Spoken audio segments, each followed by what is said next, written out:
sisters and brothers of America.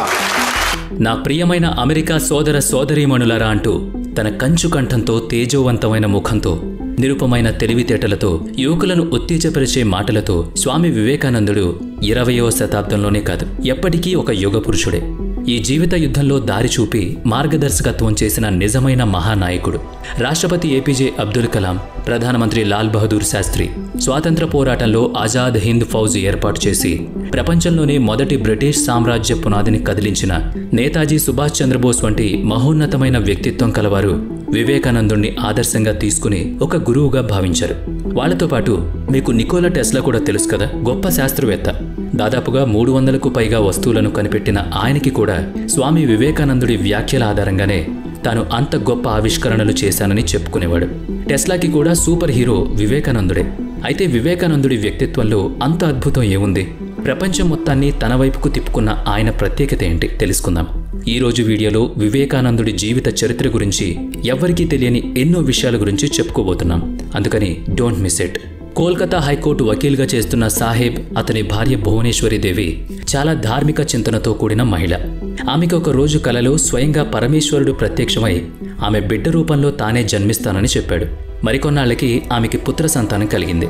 అది కూడా మకర సంక్రాంతి రోజైన జనవరి 12వ తారీఖు 1863న కోల్కతాలోని బెంగాలీ కాయస్థు కుటుంబంలో జన్మించాడు. అసలు పేరు నరేంద్రనాథ్. నరేంద్ర చిన్నతనం నుంచే ఆధ్యాత్మికత వైపు మొగ్గు చూపాడు. బాగా చదువుకున్న కుటుంబంతో పాటు కుటుంబంలోని వాళ్లంతా ప్రతిభావంతులు. ఎవరు ఏది అడిగినా కాదనేవాళ్లు కాదు. ప్రతి ఒక్కరికి సాయం చేసేవాళ్లు. అందుకే సమాజంలో వారికి గౌరవ మర్యాదలుండేవి. అయితే అటువంటి వారు కూడా కుల వివక్ష గురించి మాట్లాడుతూ ఉంటే చాలా ఆశ్చర్యపోయేవాడు నరేంద్రుడు. చిన్నప్పటి నుంచి తన మదిలో ఎన్నో ప్రశ్నలు కదలాడేవి. తన తండ్రి కార్యాలయానికి వచ్చే క్లయింట్స్ కోసం 2 సిగార్లుండేవి. ఒకటి ముస్లింల కోసం, మరొకటి హిందువుల కోసం. ఇవి 2 విడివిడిగా ఒక్కొక్క బాక్స్లో ఉండేవి. ఒకరోజు నరేంద్రుడు తన తండ్రి ఆఫీసులోకి వెళ్లి 2 సిగార్స్లని బయటకు తీసి రెండిటిని ప్రయత్నించాడు. అది చూసిన తండ్రి చాలా కోపగించుకున్నాడు. అవి మనం ముట్టుకోవద్దు అని చెప్పాడు. అయితే నరేంద్రుడు అందుకు సమాధానంగా, నేను రెండిటినీ ప్రయత్నించాను, కానీ నాకు 2 ఒకేలా అనిపించాయి, తేడా ఏం కనిపించలేదు అని అన్నాడు. ఇది జరిగిన కొన్ని సంవత్సరాలకి బాలుడిగా ఉన్న నరేంద్రుడికి స్వప్నంలో ఒక 2 సంఘటనలు కనిపించాయి. ఒకదానిలో బాగా ధనికుడైన వ్యక్తి భార్య, పిల్లలు, సంఘంలో గౌరవ మర్యాదలు ఉండడం చూశాడు. మరొక దానిలో ఒక సన్యాసి వీధుల్లో తిరుగుతూ, అతని వెనుక ఒక చెట్టు, ఆ సన్యాసి ముందు ఎంతో మంది అతని మాటలు వింటూ పరవశించడం. ఆ సన్యాసిలో నరేంద్రుడు దేవుణ్ణి చూశాడు. ఈ 2 జీవితాలలో నరేంద్రుడు ఒకదాన్ని ఎంచుకోవాలని నిర్ణయించుకున్నాడు. సన్యాసిగా జీవించాలని నిశ్చయించుకున్నాడు. నరేంద్రుడు కోరుకుని ఉంటే విలాసవంతమైన జీవితాన్ని గడిపేవాడు. కానీ చిన్నతనం నుంచి ఈశ్వరుడి మీద ఉన్న ఆలోచన అతన్ని సన్యాస మార్గం వైపు వెళ్లడానికి దోహదపడింది. చిన్నప్పటి నుంచి సాధువులు ఎవరు కనిపించినా మీరు ఈశ్వరుణ్ణి చూశారా అని మాత్రమే అడిగేవాడు. ఆ ప్రశ్న విన్న సాధువులు కంగారు పడి అతన్ని తప్పించుకుని వెళ్లిపోయేవాళ్లు. ఒకరోజు కోల్కతాలోని దక్షిణ ఈశ్వరుడైన మహాకాళేశ్వరుడి మందిరానికి వెళ్ళాడు. అక్కడ అతనికి రామకృష్ణ పరమహంసతో పరిచయం ఏర్పడింది. నరేంద్రుడు రామకృష్ణ పరమహంసను కూడా అదే ప్రశ్న అడిగాడు, మీరు ప్రపంచంలో ఎక్కడైనా ఈశ్వరుణ్ణి చూశారా అని. అందుకు రామకృష్ణుడు నరేంద్రుడితో చూశాను అని చెప్పాడు. గురు శిష్యుల చారిత్రక కలయికకు ఇదే నాంది అయింది. రామకృష్ణ పరమహంస ప్రభావం నరేంద్రుడి మీద చాలా ఎక్కువగా ఉండేది. ప్రపంచంలో ప్రతి జీవిలోనూ పరమాత్ముడు ఉంటాడు అని రామకృష్ణ పరమహంస ద్వారానే తెలుసుకున్నాడు. అందుకే ఇతరులకు ఎప్పుడూ సహాయం చేస్తూ ఉండాలి. సేవ ద్వారా మాత్రమే పరమాత్ముని చేరుకోవడం జరుగుతుందని, అదే నిజమైన భక్తి అని తెలుసుకున్నాడు. రామకృష్ణ పరమహంస మరణం తర్వాత మఠం బాధ్యతలు నరేంద్రుడు తీసుకున్నాడు. అక్కడికి కొత్తగా వచ్చే శిష్యులకి చదువు నేర్పించేవాడు, తత్వాలు బోధించేవాడు. పగలు వారికి బోధిస్తూనే రాత్రిపూట తన చదువు కొనసాగించాడు. మఠంలోని శిష్యులకు ధార్మిక, ఆధ్యాత్మిక విషయాలతో పాటు ఆత్మజ్ఞానాన్ని ఎలా పొందాలి అనే విషయాల మీద కూడా బోధనలిచ్చేవాడు. వాటితో పాటు ధ్యానాన్ని ఎలా చేయాలి, ఏకాగ్రతని ఎలా పెంచుకోవాలి అనే విషయాలు కూడా తెలియజేసేవాడు. ఈ కార్యక్రమాలతో ఒక్కొక్కసారి తిండి, నిద్ర కూడా మర్చిపోయేవాడు. అతని శిష్యులు ఏ విషయంలోనూ వెనుకపడకుండా చూసుకునేవాడు. ప్రపంచంలోని ఎన్నో పుస్తకాలు చదివి వారికి వినిపించేవాడు. అలా ప్రపంచ దేశాల రాజనీతి, ధార్మిక, ఆర్థిక స్థితిగతులు ఎలా ఉన్నాయో వారికి అర్థమయ్యేలా వివరించేవాడు. సోక్రటీస్, ప్లేటో వంటి మహానుభావుల గురించి కూడా తెలియపరిచేవాడు. స్వామి వివేకానందుడు ఈ బోధనలను వారి శిష్యులు పుస్తక రూపంలో ప్రచురించారు. వీటిని ప్రేమయోగం, కర్మయోగం, రాజయోగం, భక్తి యోగం, జ్ఞానయోగం ఇలాంటి ఎన్నో పేర్లతో విడివిడిగా పుస్తకాలుగా ప్రచురించడం జరిగింది. అద్వైతవాదాన్ని అనుసరించి వివేకానందుడు చూపిన మార్గం సనాతన ధర్మం, పరంపరలను ప్రపంచం చూసే విధానమే మారిపోయింది. ఆ తర్వాత వివేకానందుడు యాత్రలు మొదలుపెట్టాడు. వారణాసి యాత్ర చేశాడు. అక్కడ గంగామాత యొక్క ఆశీర్వాదం లభించింది. శరీరంలో ఒక కొత్త ఉత్తేజం వచ్చినట్టు అనిపించింది. ఆ తర్వాత అయోధ్య వైపు నడుచుకుంటూ వెళ్ళాడు. ఆ సమయంలో దేశంలో అంటరానితనం ఎక్కువగా ఉండేది. అంటరాని వారితో సన్నిహితంగా ఉండడం, వారిని ముట్టుకోవడం మహాపాపంగా భావించేవాళ్ళు. నరేంద్రుడికి కూడా దారిలో ఒక అతను కనిపించాడు. తాగడానికి నీరు ఇవ్వమని నరేంద్రుడు ఆ వ్యక్తిని కోరగా ఆ వ్యక్తి నిరాకరించాడు. అందుకు కారణం తాను అంటరానివాణ్ణని, తన చేత్తో నీరిస్తే పాపం అంటుకుంటుందని చెప్పాడు. ఆ మాట విన్న నరేంద్రుడికి ఆశ్చర్యంతో పాటు కోపం కూడా వచ్చింది. మన దేశంలో ఇంకా ఇటువంటి చిన్న చిన్న విషయాలను ప్రజలు పట్టించుకుంటున్నారా అని అనుకున్నాడు. ఆ వ్యక్తి చేతిలో పొగాకుతో కూడిన సిగారు ఉంది. వెంటనే నరేంద్రుడు అతని చేతిలోని ఆ సిగార్ తీసుకుని తన నోట్లో పెట్టుకున్నాడు. అమెరికా లాంటి దేశాల్లో ఈ అస్పృశ్యత లేదు. వాళ్ళు ప్రపంచ మత వ్యవస్థ మీద పార్లమెంట్లో ఒక సమావేశాన్ని కూడా ఏర్పాటు చేశారు. అందుకు నరేంద్రుడికి కూడా పిలుపొచ్చింది. ఈ అవకాశాన్ని అస్సలు వదులుకోకూడదు అనుకున్నాడు. ప్రాచీన భారతదేశం యొక్క నాగరికత మారకుండా ఉన్నప్పుడు దాన్ని నిర్మూలించడానికి, అలాగే ప్రపంచ మత వ్యవస్థ ఎలా ఉందో అర్థం చేసుకోవడానికి ఇది మంచి అవకాశం అని భావించాడు.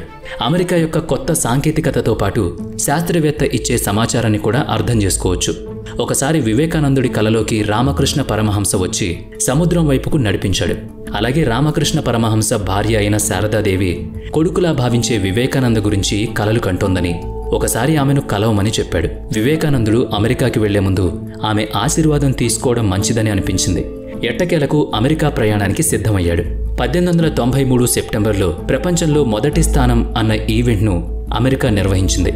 క్రిస్టోఫర్ కొలంబస్ అమెరికాను కనుగొన్న మార్గాలు, తర్వాత జరిగిన సంఘటనల జ్ఞాపకార్థం ఈ ఈవెంట్ నిర్వహించబడింది. సైన్స్ అండ్ టెక్నాలజీ ప్రపంచాన్ని ఎంత అభివృద్ధి చేసిందో, ఎంత ముందుకు తీసుకువెళ్లిందో చెప్పడానికి ఈ ఈవెంట్ను నిర్వహించారు. అయితే మతపరమైన సిద్ధాంతాలను కూడా విస్మరించకూడదు అన్నదాన్ని ఒక భాగంగా చేర్చారు. ఈ రిలీజియస్ పార్లమెంటుకి దాదాపుగా 7,000 మంది సభ్యులు హాజరయ్యారు. ప్రపంచం నలుమూలల నుంచి భిన్న మతాలకు సంబంధించిన వ్యక్తులు ఆ సమావేశంలో పాల్గొన్నారు.